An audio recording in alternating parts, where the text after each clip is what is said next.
FiTech Main Street 800 horsepower, or capable of up to 800 fuel injection.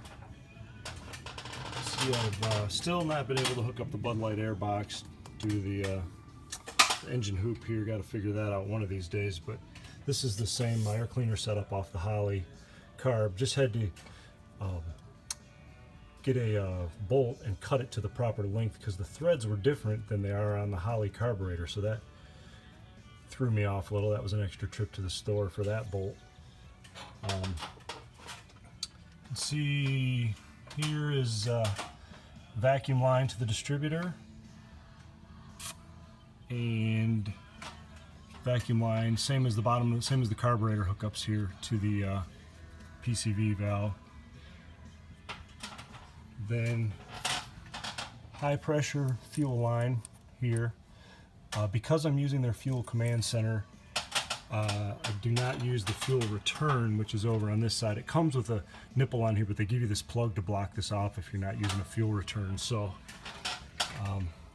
high pressure fuel line running up here. The high pressure fuel filter that came with it into the fuel command center.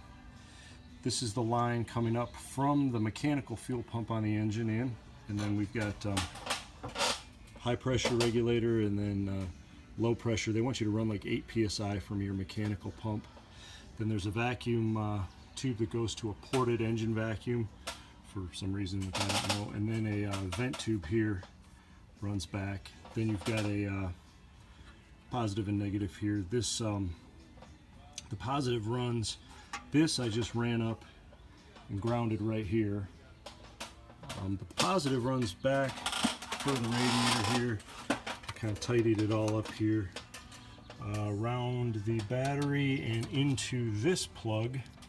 So this has got always hot from the battery coming into it and going into, let's see, through here. They got 3 fuses and then running up into the fuel injection. Then it runs that orange wire out and controls to the fuel pump or the fuel command center for the pump. So kind of interesting. Then there's some wires here that go in for the RPM signal and for power signal to turn the whole thing on. And that's wired into my Summit ignition box there. The only other thing here is just this one comes out and is wired into a new coolant sensor. Otherwise, I think that is about it. Let's start it up.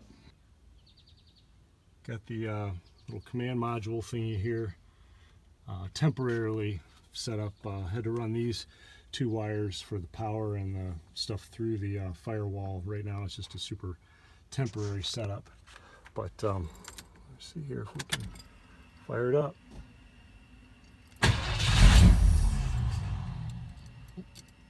Interesting.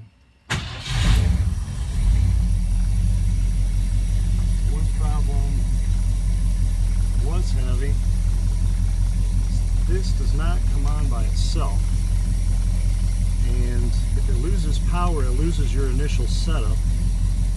You guys can see that.